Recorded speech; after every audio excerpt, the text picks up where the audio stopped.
Hello friends, welcome to our channel erase failure. मैं गिरीश शर्मा आपके अपने चैनल पर स्वागत करता हूँ। देखिए, मैंने आपको अभी तक जो खत्म करा दी, मैंने आपको झील कराई थी। आज दाल, जो उत्तराखंड की जो थी हमारी करंट अफेयर की जो सीरीज चल रही थी, उसमें मैंने आपको आज दाल कराए थे सुबह के टाइम। और आपको पता है ग्लेशियर भी खत्म हो चुके हैं, तो अब जो नंबर आएगा अब आएगा रिवर्स का। ठीक है, अब जो नंबर आया वो रिवर्स का है। देखिए, रिवर्स जो ऐसा एक टॉपिक है जो कि एक दिन में समाप्त तो होने का नहीं, क्योंकि रिवर्स आप देखेंगे अगर जो आप गंगा ही पढ़ने लगे तो गंगा नदी तंत्र बहुत बड़ा है। ठीक है ना, आपको पता ही है। इसमें जो गंगा है उत्तराखंड से उद्गम हुआ। ठीक है ना, उत्तराखंड से उद्गम हुआ, फिर यूपी में चली जाती है, फिर बिहार में, और फिर उसके बाद आपको पता है झारखंड, वेस्ट बंगाल, फिर मतलब ये बहुत बड़ा तंत्र है। ठीक है, तो गंगा नदी तंत्र, तो इसका मैं एक बहुत अच्छा टॉपिक आज लेकर आया हूँ। इसके बाद फिर हम मतलब अलग अलग जो इससे नेक्स्ट रिवर होगी हम उसके बारे में भी पढ़ेंगे, पर अधिकतर मैं कहता हूँ कि आप नदी, गंगा नदी पढ़ेंगे तो आप अधिकतर आपकी जो है नदियाँ पूरी हो जाएंगी। ठीक है ना, तो मैं इसका आज टॉपिक स्टार्ट करता हूँ। उससे पहले मैं आपको ये और बता देना चाहता हूँ कि अगर जो आप अभी तक हमारे टेलीग्राम ग्रुप पर नहीं जुड़े हैं तो आप वहाँ पर भी जुड़ जाएं।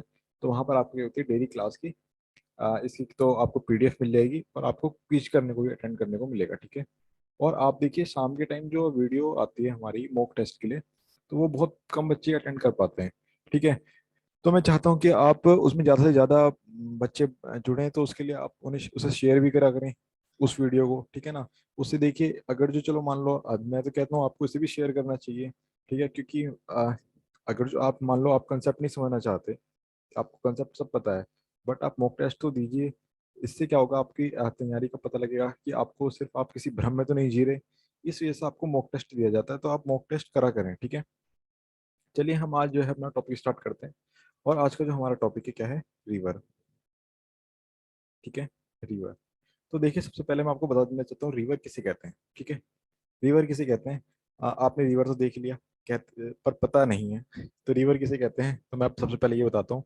देखिए, बहते हुए पानी की जो आपकी नेचुरल सोर्स होता है ना, नेचुरल धारा होती है, स्ट्रीम कहते हैं, नहीं धारा, जो नेचुरल धारा होती है ना बहते हुए पानी की, उसी को हम नदी कहते हैं। ठीक है, बट यहाँ पर आप, मैं आपको लिख देता हूँ उसे, बहते हुए पानी की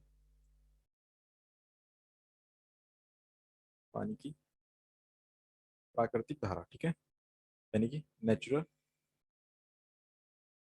स्ट्रीम कहते हैं शायद धारा को, और मैं आपको धारा ही लिख देता हूँ। ठीक है, धारा को नदी कहते हैं। ठीक है, नदी कहते हैं। इतनी बात समझ में आई। ठीक है, अब भाई, अब ये इसमें एक वर्ड आया नेचुरल। इसमें क्या वर्ड आया, एक नेचुरल। देखिए, अब क्योंकि जो धारा होती है, देखो नदी जो बनती है एक तो नेचुरल हो गई और एक होती है आर्टिफिशियल, जिसे आपने सुना होगा नहर भी कहते हैं। ठीक है, जैसे गंग नहर। ठीक है ना, तो ये क्या होती है, एक आर्टिफिशियल, अगर जो हम यहाँ से निकाल दें पानी, क्योंकि नदी क्या करती है अपना रास्ता खुद बनाती है, बट जो आप नहर वगैरह सुनते होंगे तो वो क्या है, हम ये मानव निर्मित होती है, यानी कि मैन मेड होती है ना। ये बात समझ गए आप। चलिए अब मैं बताता हूँ आपको रिवर के एडवांटेज क्या होते हैं, यानी कि रिवर होने के फायदे क्या होते हैं। ठीक है, नदी के फायदे, नदी के फायदे, ये क्या क्या होते हैं। तो देखिए, नदी के फायदे क्या होते हैं। सबसे पहला फायदा तो ये होता है कि ये क्या होता है, एक पानी का सोर्स होता है। ठीक है, ये क्या होता है, एक पानी का सोर्स होता है। दूसरा, नदी के पानी से हमें क्या मिलता है, सिंचाई का पानी भी मिल जाता है। सही बात है। और तीसरा, इसमें क्या मिलता है हमें, विद्युत, आप जो इलेक्ट्रिसिटी करते हैं, इससे भी क्या बनते हैं, इलेक्ट्रिसिटी बना सकते हैं पानी से, क्योंकि आप जानते हैं नदियों के बाद मैं आपका डैम का स्टार्ट करूंगा। ठीक है ना, डैम के लेक्चर्स आएंगे उसके बाद। तो मैं आपको बताता हूँ कि नदियों के पानी को रोक कर हम क्या बना सकते हैं, बिजली बना सकते हैं। ठीक है ना, डैम के द्वारा। ठीक है ना, तो हम क्या बना सकते हैं, उससे बिजली बना सकते हैं। और क्या फायदा हो सकते हैं, और फायदा हो सकते हैं, देखो मैंने आपको बताया था तराई का क्षेत्र। ठीक है, तो तराई के क्षेत्र में क्या होता है, उपजाऊ भूमि होती है। ठीक है ना, उपजाऊ भूमि होती है, तो हमें नदियों के द्वारा क्या मिल सकती है, हमें उपजाऊ भूमि मिल सकती है, उपजाऊ भूमि। और क्या फायदा हो सकते हैं भाई नदी के, और फायदे हो सकते हैं, आपको खाने की सामान मिल सकता है। खाने के सामान जैसे कि फिश, यानी कि ईडेबल फूड, इसे हम इंग्लिश में कहते हैं क्या, ईडेबल फूड, ये आपको मिल सकता है। ठीक है ना, और क्या फायदे हो सकते हैं। दूसरा, आपको, आप घर बनाते होंगे, घर बनाते समय आपको पत्थरों की और आपको रेत की जो है जरूरत पड़ती है। ठीक है, रेत की और पत्थर की। तो वो सब आपको कहाँ से प्रोवाइड होता है? ये सब आपको क्या करती है, नदी प्रोवाइड करा देती है। ठीक है, ये तो हमने चलो बात कर ली फायदे की। अब क्या नदियों के लिए भी कोई प्रॉब्लम होती है? ठीक है भाई, अब भाई सही बात है, नदियों से भाई ये फायदे भी होते हैं, तो कुछ ना कुछ मतलब नदियों के लिए भी तो कुछ प्रॉब्लम होगी। तो मैं बताता हूँ आपको नदियों के लिए क्या क्या प्रॉब्लम होती है। ठीक है, नदियों पे अगर जो आप बांध बना दें, क्योंकि अब जो है हम या इस रफ्तार से हम क्योंकि आप जानते हैं कि हम एक डेवलपिंग कंट्री है और हम डेवलप्ड हो रहे हैं। ठीक है ना? तो इसमें क्या है, हम मतलब विकास की और विकसित देशों की ओर बढ़ रहे हैं, तो हमें जो है इसका भी सामना करना पड़ेगा कि हम डैम बनाते हैं। डैम से क्या होता है, पानी रुका हुआ होता है। ठीक है, डैम का पानी रुका हुआ होता है, और जो रुके हुए पानी की क्या होती है, गंदगी बहुत ज्यादा होती है। ठीक है ना? रुके हुए पानी में क्या होता है, पहला पॉइंट, गंदगी बहुत ज्यादा होती है, इससे क्या होती है, नदी नदी क्या होती है, गंदी होती है। ठीक है, दूसरा, लोग समझते नहीं है और वेस्टेज बहुत डालते हैं। दूसरा क्या करते हैं, वेस्टेज बहुत ज्यादा कर देते हैं, जो कि हम सारी की सारी वेस्टेज जो है लोग नदियों में डालते हैं। तीसरा क्या प्रॉब्लम हो सकती है, तीसरी प्रॉब्लम हो सकती है हमारी औद्योगिक प्रदूषण। जैसे कि आप जानते हैं कि इंडस्ट्रीज का जो आपका जो वेस्टेज निकलता है, वो सब हम कहाँ डाल देते हैं, नदियों में डाल देते हैं। और इसके बाद आपका जो अगला होता है हमारा, होता है पोल्यूशन। ठीक है, पोल्यूशन किस तरीके का, प्लास्टिक पोल्यूशन बहुत ज्यादा होता है, बहुत अधिक मात्रा में होता है। इससे तो जो है आप ये कह सकते हैं कि पोल्यूशन से आपकी जो नदियों में जो रहने वाले जो जानवर होते हैं ना, जैसे कि आपके फिश हो गई या फिर डॉल्फिन वगैरह, ये जो होती है, इनको भी नुकसान पहुंचता है ना भाई? और किस और क्या क्या नुकसान होते हैं, मतलब या फिर नदी को क्या क्या हम नुकसान पहुंचा सकते हैं, या फिर किससे वो खत्म हो सकती हैं? विवाद होते हैं, आप जानते हैं, डिस्प्यूट होते हैं। ठीक है, नदी के ऊपर क्या होते हैं, डिस्प्यूट होते हैं। डिस्प्यूट किस तरीके का, देखिए, डिस्प्यूट को हिंदी में हम कहते हैं विवाद, जैसे कि अभी मैंने बताया। ठीक है, विवाद भी दो तरीके के होते हैं। एक तो होते हैं हमारे state to state, state to state, यानी कि राज्यों से राज्यों के बीच में। दूसरा होता है हमारा कंट्री से कंट्री के बीच में, कंट्री टू कंट्री। ठीक है, ये दो तरीके के विवाद हमारे क्या होते हैं जनरली, क्या कहते हैं, नदी के ऊपर हो जाते हैं। ठीक है, क्योंकि आपको पता ही है, इंडस रिवर जो पाकिस्तान और इंडिया के बीच में है, ठीक है ना, ये आप जानते हैं। वो विवाद किसके बीच में है, इंडिया और पाकिस्तान के बीच में। और एक होता है हमारे राज्य राज्य के बीच में। अब देखिए, एक चीज होती है कि इसमें जो राज्य और राज्य के बीच में जो विवाद होते हैं, इसको कौन सुलझाता है भाई? क्योंकि ये देखो, विवाद होता है तो उसको सुलझाना ही पड़ता है। तो ये विवाद सुलझाता है, वो कौन सुलझाता है, IRWDA। अब भाई ये क्या बोला है भाई, ये है देखिए, inter state river water act. ठीक है, inter state river water act. ठीक है, जो कि कब बना था, ये बना था 1956 में। ठीक है, अब देखिए, अगर जो ये कोई निर्णय ले लेता है, ठीक है, अगर जो ये कोई निर्णय ले लेगा, तो उस निर्णय को हम सुप्रीम कोर्ट में भी चैलेंज नहीं कर सकते। ठीक है, ये इसका क्या है, फायदा है। ये बात समझ गए आप? अब बात आती है हमारी कंट्री टू कंट्री जो डिस्प्यूट होता है, इसको कौन सुलझाता है? देखिए, जो कंट्री टू कंट्री अगर जो कोई डिस्प्यूट होता है, तो इसको सुलझाता है हमारा वर्ल्ड बैंक। ठीक है, वर्ल्ड बैंक, वर्ल्ड बैंक में कौन, वर्ल्ड बैंक किसके द्वारा सुलझाता है, ये सुलझाता है ICJ, international court of justice. ठीक है, इसके द्वारा सुलझाया जाता है। अब ऐसा कौन सा विवाद है जिससे कि आप परिचित हैं? तो वो है आपका इंडस रिवर वाला, जो कि मैंने भी थोड़ी देर पहले बताया, जो कि 1960 में कहा गया था, वर्ल्ड बैंक में गया था। ठीक है, यहाँ बात आई खत्म। ठीक है, अब हम धीरे धीरे चलते हैं, देखिए, अब हम चलते हैं सीधा गंगा रिवर पे। ठीक है, क्योंकि सबसे बड़ा तंत्र है हमारा गंगा नदी, तो हम सीधे चलते हैं गंगा नदी। देखिए, ये वीडियो थोड़ा सा बड़ा होने वाला है, मुझे लगता है कि ये वीडियो थोड़ा बड़ा होने वाला है, क्योंकि मैं इस बार कोई मैप नहीं, मैं सब कुछ आपको लिख कर बताऊंगा, जिससे कि आपको जो है साथ के साथ याद होता रहे। ठीक है, क्योंकि आप बहुत ज्यादा ढील दे रहे हैं पढ़ाई में। ठीक है, तो मैं आपको बता दूं, देखिए गंगा रिवर,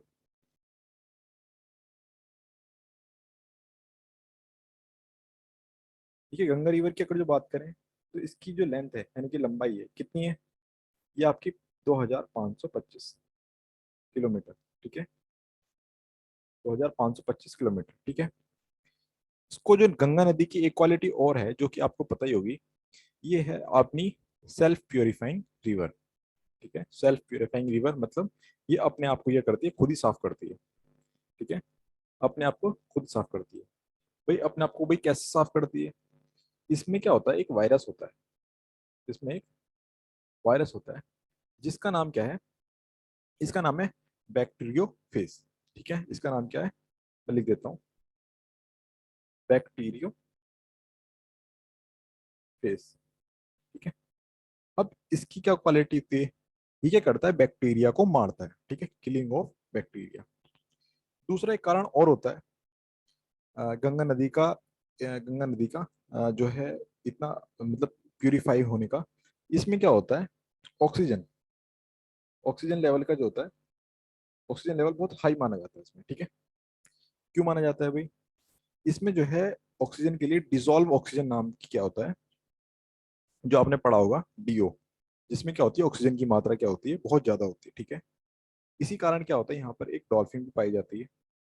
कहाँ पर? गंगा नदी के अंदर, जिसे हम कहते हैं एक आंख की मछली, एक वो अंधी, अंधी डॉल्फिन जिसे कहते हैं। ठीक है, उसका देखो नाम भी आता है, साइंटिफिक नेम जो आता है, वो अभी तो मेरे दिमाग में नहीं आ रहा, बट इसका नाम भी आता है। ठीक है, मैं आपको बताऊंगा आने वाली वीडियोस के अंदर। ठीक है, तो ये सब कुछ चीज होती है। अब हम सीधा गंगा के उद्गम पर बात करते हैं कि गंगा का उद्गम कहाँ से हुआ है। ठीक है, आपको बताता हूँ। गंगा का जो उद्गम हुआ है वो हुआ रहा है हमारा गंगोत्री, गंग GAN। ठीक है, गोत्री रिवर। ठीक है, वो ग्लेशियर। ठीक है, ग्लेसी क्या लिख दिया मैंने, GLACIER। गंगोत्री ग्लेशियर से क्या हुआ है, अ, इसका उद्गम हुआ है। ये कहाँ पर है गंगोत्री ग्लेशियर? ये आपको अभी मैंने आपको कुछ अपनी सुबह वाली वीडियो बताया था। गंगोत्री ग्लेशियर कहाँ पर है? उत्तराखंड में है। ठीक है, उत्तराखंड से ये कहाँ पर जाती है नदी? ये जाती है हमारी यूपी में, फिर बिहार में, और इसके बाद फिर जाती है झारखंड में, उसके बाद फिर वेस्ट बंगाल में, और उसके बाद सीधा चली जाती है कहाँ पर? बांग्लादेश में। ये है हमारा गंगा नदी का तंत्र। ठीक है, अब जो ये इंडिया में कितने राज्यों से गुजरती है? इंडिया में गुजरती है ये 5 राज्यों से। कौन कौन से? उत्तराखंड, उत्तर प्रदेश, बिहार, झारखंड और वेस्ट बंगाल। ठीक है, और इन 5 राज्यों में ये किस नाम से जानी जाती है? ये नाम है इसका गंगा। ठीक है, अब इसमें आगे चलते हैं, मैं आपको और बताता हूँ गंगा के बारे में। आपको पता है गंगा को क्या कहा जाता है? National river. गंगा को क्या कहा जाता है? National river. और ये कब डिसाइड किया गया कि गंगा को नेशनल रिवर माना जाएगा? ये डिसाइड किया गया 2008। ठीक है, 2008 में डिसाइड किया गया गंगा रिवर। देखिए अभी मैंने आपको ग्राफ में पढ़ाया, देखिए अब मैं आपको लेके चलता हूँ सीधा ग्राफ पर, जो कि आपका ग्राफ आज का बहुत अच्छा होने वाला है, बहुत बड़ा होने वाला है। जो कि मैं आप कोशिश करना कि आप इसको कनेक्ट कर पाएं और अच्छे से जो है पढ़ पाएं, और शेयर भी करना भाई सेशन को। ठीक है भाई, मैं आपको दोबारा कहता हूँ शेयर करना, वरना मैं कहता नहीं हूँ अधिकतर, तो आप करना इसे शेयर। ठीक है, मैं आपको बताता हूँ, देखिए जो एक है हमारा सतोपंथ ग्लेशियर। ठीक है, कहाँ पर? यहाँ पर से सतोपंथ ग्लेशियर। ठीक है, ये है हमारा सतोपंथ ग्लेशियर। यहाँ से एक नदी निकलती है जिसका नाम है हमारा अलकनंदा। जिसका नाम क्या है? अलक। ये बात समझ में आई? ठीक है भाई, अलकनंदा निकल गई, और एक दूसरा ग्लेशियर है हमारे यहाँ पर, क्या? गंगोत्री। ठीक है, गंगोत्री ग्लेशियर। ठीक है, ये 2 ग्लेशियर है। यहाँ से भी एक नदी निकलती है जिसे हम कहते हैं क्या? भागीरथी। मैं पेन चेंज कर लेता हूँ, जिससे क्या होगा आपको अच्छे से समझ पाएंगे। ठीक है, इसका नाम क्या है? भागीरथी। ठीक है, भागीरथी। ठीक है, तो अब ये दोनों जो यहाँ पर मिलते हैं, ये यहाँ पर मिल गए, तो इस हम कहते हैं जहाँ पर 2 नदियां मिलती है, संगम होता है जहाँ पर, उन्हें हम क्या कहते हैं, प्रयाग। ठीक है, उन्हें हम क्या कहते हैं, प्रयाग। तो जहाँ पर अलकनंदा और गंगोत्री ये दोनों आके मिलते हैं, इसे हम क्या कहते हैं, इसे हम कहते हैं देव प्रयाग। इसे हम क्या कहते हैं, देव प्रयाग। इतनी बात समझ में आई? ठीक है, अब मैं आगे बताता हूँ इसमें। देखिए, उत्तराखंड में जो है पंच प्रयाग भी कहा जाता है। ठीक है, पंच प्रयाग यानी कि पांच पांच पांच के पांच प्रयाग कहाँ पर है, उत्तराखंड के अंदर है। अब कौन कौन से हैं, मैं आपको बताता हूँ। देखिए, यहाँ से एक नदी और आती है, मैं पेन चेंज कर रहा हूँ इससे यहाँ पे भी, जिसे हम कहते हैं क्या, धौली गंगा। धौली गंगा, ठीक है, धौली गंगा कहते हैं। धौली गंगा और अलकनंदा, धौली गंगा और अलकनंदा जहाँ पर मिलते हैं, उसे हम क्या कहते हैं, उसे हम कहते हैं विष्णु प्रयाग। ठीक है, विष्णु प्रयाग, ये क्या कहते हैं, विष्णु प्रयाग। ठीक है, अब एक नदी और आती है, मैं कलर चेंज करता हूँ, देखिए ना, इसका नाम है क्या, इसका नाम है नंदाकिनी। मंदाकिनी नहीं, नंदाकिनी। ठीक है, नंदाकिनी।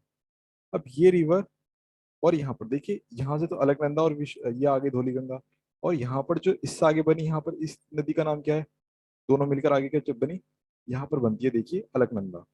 अब ये डिसाइड कैसे करते हैं कि आगे अलकनंदा बनेगी, तो देखिए, मिलने से पहले, संगम से पहले जिस नदी का पानी ज्यादा होगा, जिस नदी में पानी ज्यादा होगा, वही नाम क्या होगा उसका आगे चलेगा। ठीक है ना, तो यहाँ पर से आगे क्या चलेगा, यहाँ पे अलकनंदा। ठीक है, अब यहाँ से नंदाकिनी आ गई, नंदाकिनी और अलकनंदा जहाँ पर मिलेंगे, उसे हम क्या कहेंगे, विष्णु प्रयाग।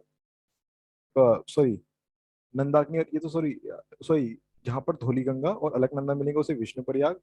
जहाँ पर नंदाकिनी और अलकनंदा मिलेंगे, इसको हम कहेंगे क्या, नंद प्रयाग। ठीक है, इसको हम क्या कहेंगे, पेन चेंज करता हूँ, इसे हम कहेंगे नंद प्रयाग।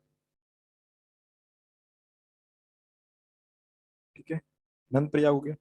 अब ये आगे इसका नाम क्या रहता है, इसका आगे नाम भी अलकनंदा चलता है। ठीक है, क्योंकि अब पानी क्या है इसमें, ज्यादा हो गया। अब नंदाकिनी के बाद, नंद प्रयाग के बाद जो ये नदी आगे आती है, तो यहाँ पर एक पड़ता है कर्ण प्रयाग। ठीक है, और कर्ण प्रयाग से जो नदी आगे मिलती है उसे हम कहते हैं पिंडर। ठीक है, पिंडर रिवर। ठीक है ना, इसे कहते हैं क्या हम, पिंडर रिवर। देखिए, आप याद रखेंगे इसको, मैं थोड़ा बहुत, ये इसमें थोड़ा टाइम भी लग रहा है ना। तो जहाँ पर पिंडर रिवर और अलकनंदा मिलेगी, उसको हम क्या कहेंगे, उसको हम कहेंगे कर्ण प्रयाग। ठीक है, इसको हमने कहते हैं कर्ण प्रयाग। ठीक है, अब एक अगला, अब जो आता है, अगला आता है, देखिए यहाँ से एक नदी आती है जिसे हम कहते हैं मंदाकिनी। ठीक है, यहाँ से एक नदी आती है जिसे हम कहते हैं मंदाकिनी। ठीक है, मंदाकिनी रिवर आती है, और जब मंदाकिनी इस अलकनंदा से मिलती है, तब इसका नाम पड़ जाता है क्या, इस प्रयाग के जहां पर मिलती है उसे हम कहते हैं क्या, रुद्र प्रयाग। क्या कहते हैं, रुद्र प्रयाग। देखिए, इतनी बात समझ में आई? ठीक है, ठीक है ना। अब इसके बाद जो है, गंगा नदी क्या करती है, आगे बढ़ती है। ठीक है, यहाँ से गंगा नदी आगे चलेगी, और यहाँ पर आती है हरिद्वार वाले क्षेत्र पे। यहाँ पर क्या आती है, हरिद्वार वाले क्षेत्र पे, और यहाँ से जब हरिद्वार वाले क्षेत्र में पहुंचते हैं, तो यहाँ से क्या होती है, इसका जो एंट्री होती है मैदानी क्षेत्र में हो जाती है। ठीक है, ठीक है, यहाँ पर क्या होती है, इसकी एंट्री मैदानी क्षेत्र में। इसके बाद आगे आता है हमारा यहाँ पे गढ़मुक्तेश्वर। तो यहाँ पर क्या आता है हमारा, गढ़मुक्तेश्वर। ठीक है, गढ़मुक्तेश्वर के बारे में आपको पता लग गया। देखिए, मैं आपको बताता हूँ, देखो यहाँ तक जो नाम चल रहा था, ये चल रहा था आपका इसका अलकनंदा।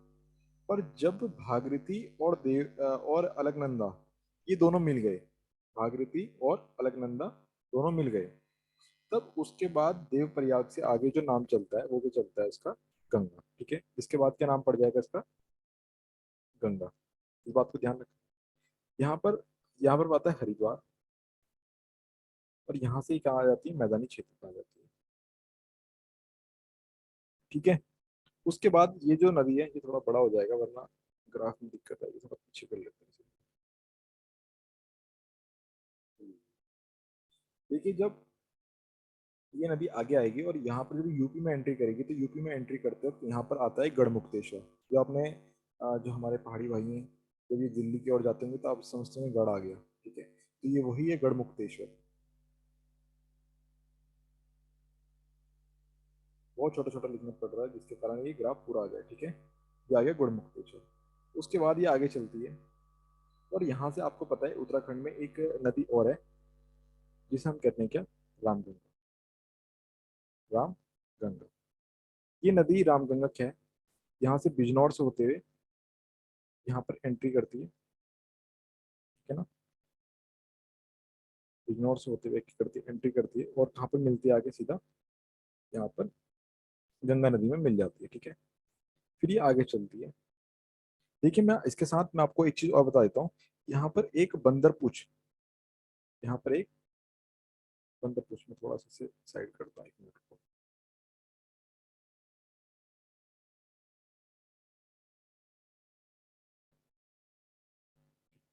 यहाँ पर आता है एक बंदरपूछ ग्लेशियर, ठीक है, बंदरपूछ ग्लेशियर। यहाँ से जो उद्गम होता है, यहाँ से एक उद्गम होता है एक नदी का, ठीक है।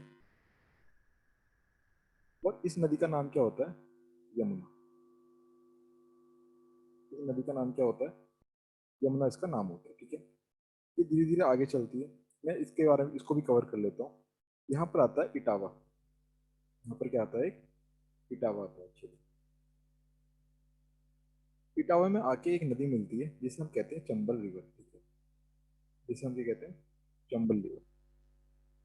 और ये कहाँ से आती है, ये एक जनेऊ पाओ हिल है, ठीक है, जना पाओ हिल पहाड़ी है, यहाँ से क्या आती है।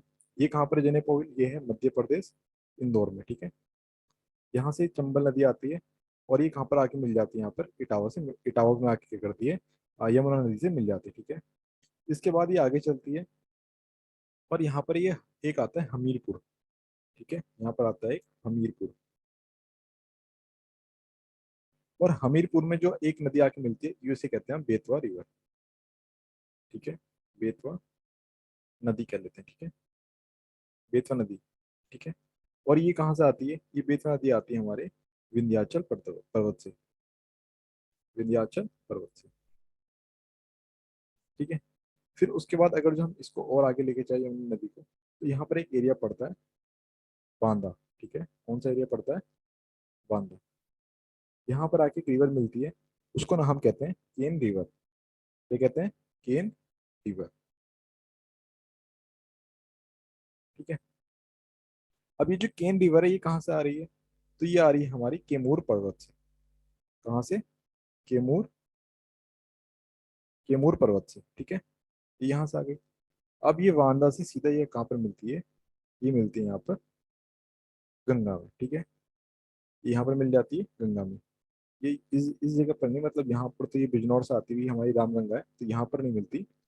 मैं थोड़ा सा इसे रफ करता हूँ क्योंकि वरना गलत हो जाएगा, है ना। तो देखिए ये थोड़ा सा आगे चलेगी यहाँ से,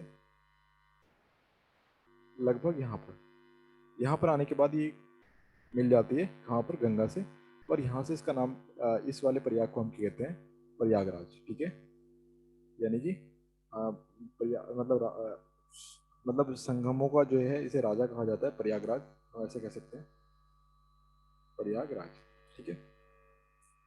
प्रयागराज से थोड़ा सा आगे चलते हुए, मैं तो इसको ग्राफ को थोड़ा ऊपर करता हूँ जिससे आपको समझने में आसानी हो, ठीक है।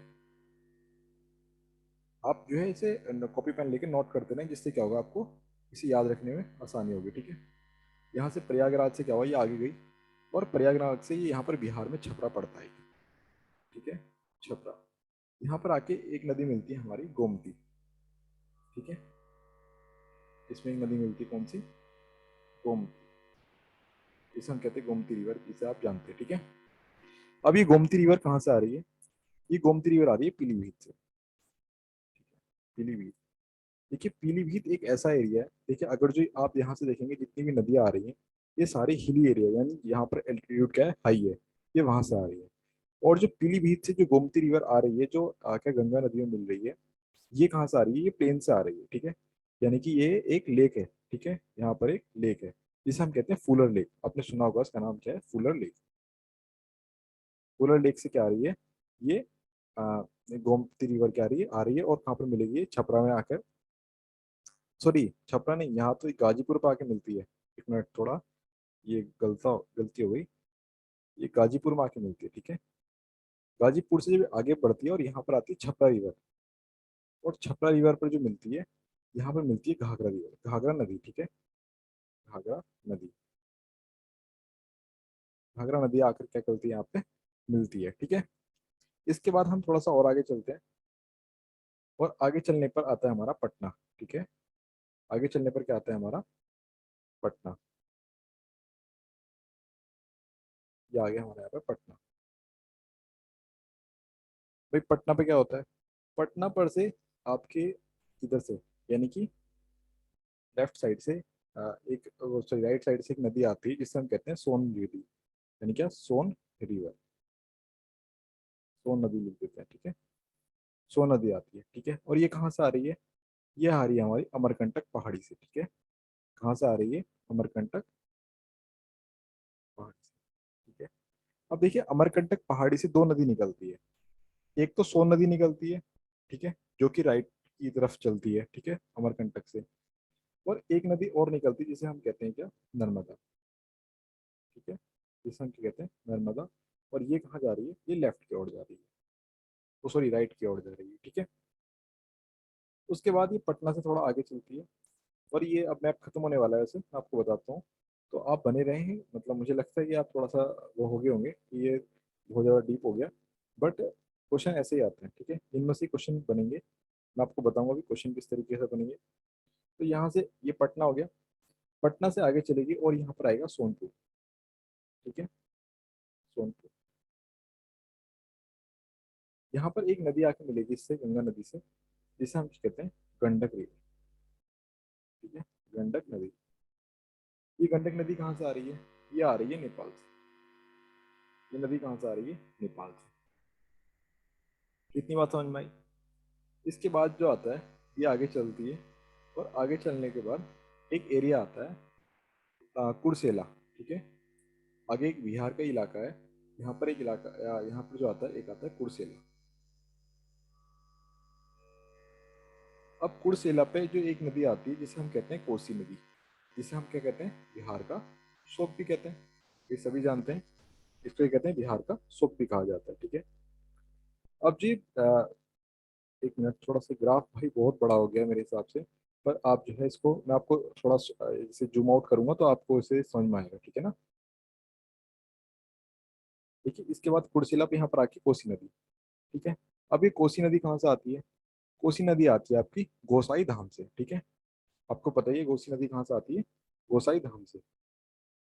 हाँ, हिंदी में लिख देते हैं गोसाई धाम। देखिए इंग्लिश मेरी थोड़ी मजबूत है, तो इस वजह से मैं इंग्लिश में नहीं लिखता।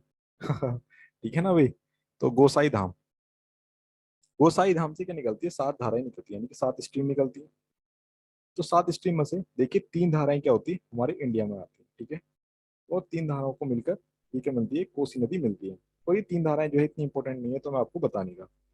और ठीक है ना। तो ये कुर्सेला से आगे चलते हैं, और यहाँ से ये आती है एक गोदावरी घाट, ठीक है, गोदावरी घाट।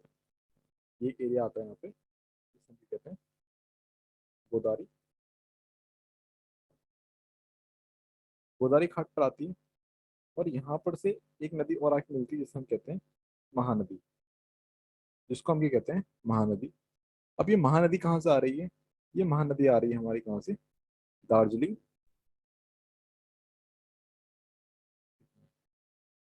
दार्जिलिंग पहाड़ी, ठीक है। ये कहाँ से आ रही है हमारी, दार्जिलिंग की पहाड़ी से आ रही है, ठीक है। और यहाँ से आने के बाद ये नदी दो हिस्सों में टूट जाती है, ठीक है, दो हिस्सों में टूट जाती है। एक तो बन जाती है हुगली, और दूसरी बन जाती है पद्मा, ठीक है ना। दूसरी क्या बन जाती है, पद्मा। इस बात को समझिए। अब ये जो पद्मा बनती है, यहाँ पर ये कौन से जगह पर जाती है जो पद्मा बन जाती है, तो इसका नाम है हमारा ये एक जगह नहीं, ये एक क्या है, देश। इस देश का नाम क्या है हमारा, बांग्लादेश। बांग्लादेश। बांग्लादेश में जाके ये बन जाती है पद्मा बन जाती है। ठीक है ना भाई। देखिए यहाँ पर क्या होता है, ये हमारा गंगा नदी तंत्र खत्म होता है। मैं आपको बताता हूँ, इसको जूम आउट करता हूँ और आपको कुछ क्वेश्चन पूछता हूँ। ये लीजिए। अगर जो आपने स्क्रीनशॉट लेना है तो आप स्क्रीनशॉट ले सकते हैं गंगा नदी तंत्र का। यहाँ आपका एक मिनट रुकिए।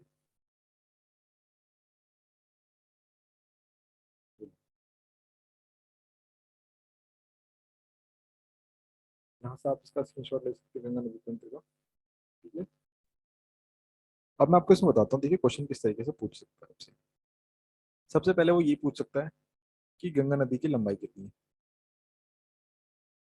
तो आपको कितनी पता है, 25-25, ठीक है। इसे याद रखेंगे, आसान तरीका है, 25-25, ठीक है। अब इसमें ये पूछता है कि ऐसी कौन सी नदी है जिसमें अंधी मछली कहा जाता है, तो वो भी गंगा नदी में मिलती है, ठीक है।